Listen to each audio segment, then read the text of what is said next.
جیسے کہ پروگرام میں ہم مسلسل ذکر کر رہے ہیں، وزیر اعظم عمران خان کے لیے، ان کی حکومت کے لیے سب سے بڑا چیلنج وہ ہے جو انہوں نے خود اپنے لیے تجویز کیا ہے، یعنی کہ ہفتے کے روز وہ قومی اسمبلی سے ووٹ آف کانفیڈنس لیں گے۔ صدر پاکستان نے جو آئینی ذمہ داری اپنی پوری کی ہے، جس میں کہ انہوں نے کہا ہے کہ انہیں وہ جاننا چاہتے ہیں کہ کیا واقعی وزیر اعظم کے پاس قومی اسمبلی میں اس وقت اکثریت ہے یا نہیں ہے۔ اس کے لیے ووٹ آف کانفیڈنس لے اور وہ ایک عمل ہوگا، اس کی اپنی آئینی، قانونی اور اس حوالے سے جو تشریحات ہیں وہ موجود ہیں۔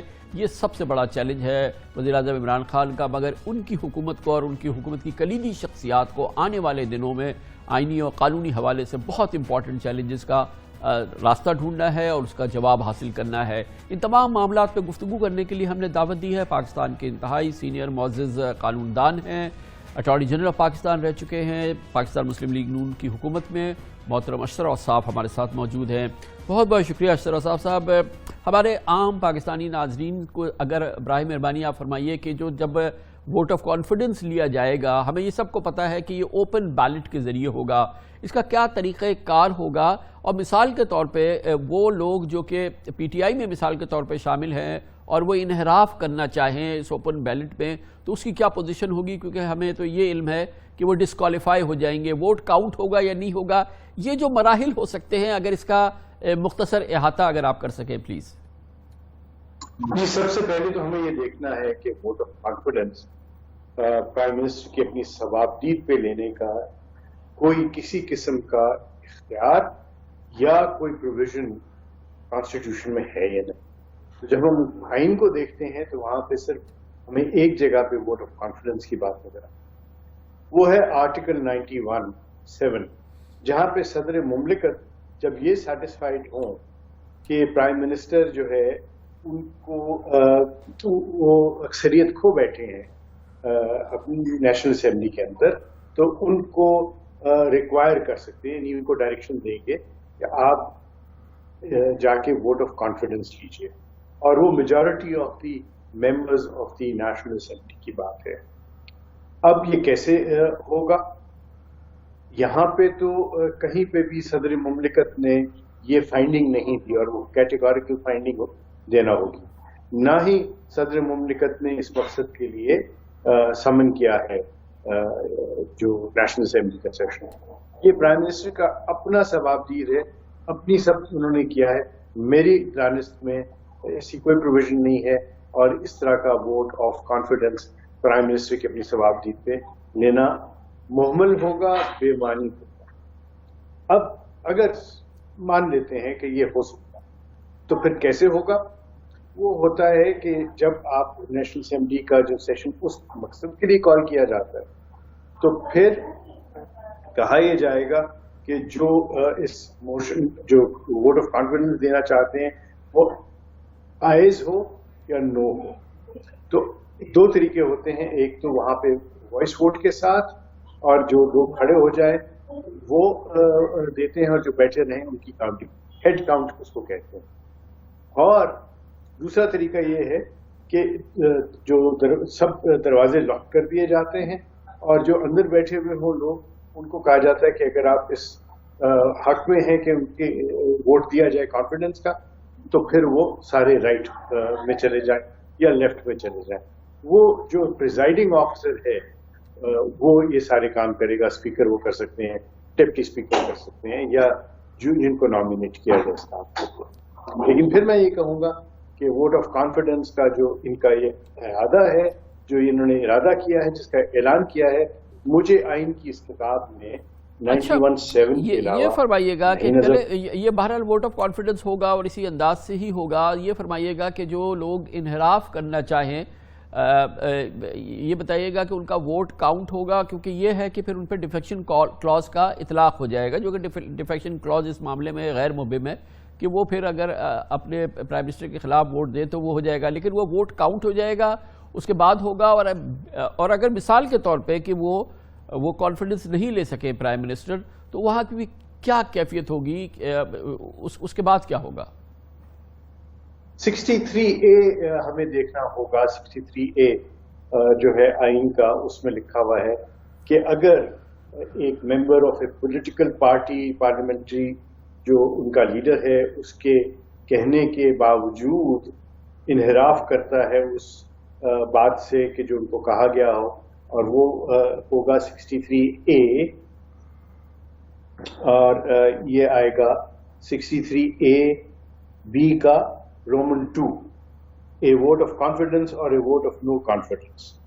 اور وہاں پہ یہ آئے گا کہ ایک ڈیکلیریشن پھر دینا ہوگا پارٹی ہیڈ کو دیٹ ہی ہیز ڈیفیکٹڈ، جنہوں نے خلاف میں ووٹ دیا ہو، defected from the political party.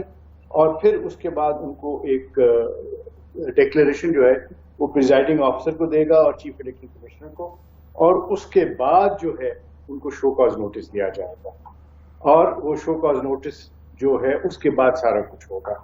اب اس شو کاز نوٹس کے جواب میں وہ کیا کہتے ہیں، یہ آٹومیٹک ڈیفیکشن نہیں ہے سچ، اس کا ایک پروسیجر دیا گیا ہے، اور لیکن اس کا اطلاق صرف پارٹی کے ممبرز پہ ہوگا. حلیف جماعتیں جو ہیں ان کے اوپر اس کا اطلاق نہیں ہوگا جب تک کہ حلیف جماعتوں کے پارلیمنٹری لیڈرز اپنے پارٹی کے ممبرز کو یہ باقاعدہ ڈائریکشن نہ دیں کہ یہ ووٹ جو ہے وہ پرائم منسٹر کو کانفیڈنس کا دینا ہے. اچھا، اگر وہ نہیں دیتے صحیح، پھر ان کے اوپر یہ ایفیکٹ نہیں ہوگا یقیناً. اچھا اشرف صاحب، ایک اور ذرا سا مسئلہ ہے، مختلف مسئلہ ہے، وہ یہ کہ ڈاکٹر حفیظ شیخ کو ایک آرڈیننس کے ذریعے وزیر خزانہ بنا دیا تھا حکومت نے، اور یہ تھا کہ کہ اس دوران وہ پارلیمنٹ میں الیکٹ ہو جائیں.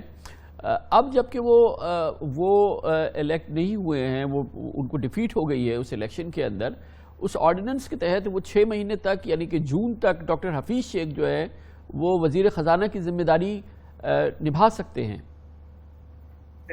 ایسا نہیں ہو سکے گا. نمبر 1، وہ آرڈیننس کے ذریعے نہیں آئے تھے، آئین کے اندر شک موجود ہے. اور آپ یاد کیجئے گا مفتاح اسماعیل صاحب کو بھی جب وزیر خزانہ لگایا گیا تھا تو پھر وہ الیکٹڈ نہیں تھے، اور اس کے باوجود وہ وزیر خزانہ تھے. ان کی پابندی یہ ہے کہ وہ 6 مہینے سے زیادہ نہیں رہ سکتے، لیکن ان کو الیکشن حاصل کرنا ہے، ان کو الیکشن میں حصہ لینا ہے، اور چاہے وہ نیشنل اسمبلی کا الیکشن ہو چاہے سینٹ کا ہو، ان کو وہ کرنا ہے. اب انہوں نے اس مقصد کے لیے الیکشن لڑا اور وہ الیکشن ہار گئے، اس لیے he has now lost his port folio. گویا کہ وہ 6 مہینے کی جو ان کو آزادی تھی وہ اب ختم ہو گئی ہے کیونکہ وہ انتخاب ہار گئے. بیکاز اب تو وہ اپوائنٹ نہیں ہو سکیں گے دوبارہ. گویا کہ اس میں کوئی ابہام نہیں ہے نا اشرف صاحب کہ یہ جو آپ فرما رہے ہیں اس میں کوئی ذرا سا بھی آپ کے ذہن میں کنفیوژن نہیں ہے؟ میرے نزدیک اس میں کوئی ابہام نہیں ہے. ہاں، الیکشن جو ہے وہ ابھی نہ ہوتا تو وہ 6 مہینے تک کنٹینیو کر سکتے تھے. وہ 5 مہینے اور 15 دن کے بعد الیکشن لڑتے اور that would have been a different scenario. لیکن اس 6 مہینے کے پیریڈ میں ان کو الیکشن لڑنا تھا اور سیٹ حاصل کرنی تھی، چاہے نیشنل اسمبلی کی ہوتی چاہے سینٹ کی، اور اس دوڑ میں وہ پیچھے رہ گئے. اچھا، ایک اور معاملہ ہے، وہ اس کا تعلق بھی پی ٹی آئی سے ہے. فیصل وابڈا صاحب کا معاملہ ہے. ان کا معاملہ دوہری شہریت کے حوالے سے بڑے طویل عرصے تک اسلام آباد ہائی کورٹ میں پینڈنگ تھا، اور پھر اس کے بعد ان کو سینٹ کا ٹکٹ مل گیا، اور پھر وہ اس سینیٹر منتخب ہونے سے ذرا پہلے انہوں نے قومی اسمبلی سے استعفیٰ دے دیا. مگر اس کے بعد اسلام آباد ہائی کورٹ کا ایک آبزرویشن آئی اور انہوں نے ریفر کیا ان کا معاملہ الیکشن کمیشن میں، اور جس میں انہوں نے بہت ہی سنگین آبزرویشن دی ان کے حوالے سے کہ انہوں نے اپنا بیان حلفی جو تھا وہ سچا نہیں تھا، جھوٹا جمع کرایا. لیکن اس دوران وہ سینیٹر الیکٹ ہو گئے ہیں، اور یہ ایک بڑا ہی دلچسپ سی گھمبیر سی صورتحال ہے. اس کے کیا اثرات ہو سکتے ہیں؟ اسلام آباد ہائی کورٹ کی اس آبزرویشن پہ یہ مینڈیٹری ہے کہ الیکشن کمیشن آف پاکستان اب ان کے خلاف تعدیبی کارروائی کرے، اور ان کی جو سینیٹرشپ ہے وہ آپ کے خیال میں خطرے میں ہے؟ دیکھیے، اس میں 2 چیزیں ہوئی ہیں. ایک تو یہ کہ نیشنل اسمبلی کی ایک سیٹ لوز کر گئے جس کا امپیکٹ جو ہے وہ پرسوں کا جو ووٹ ہوگا اس کے اوپر لازمی طور پہ ہوگا. نمبر 2، سینیٹر کا جو انہوں نے الیکشن لڑا اور اس کو ریٹرن ہوئے تو وہ انہوں نے نیشنل اسمبلی کی سیٹ چھوڑی کیوں تھی؟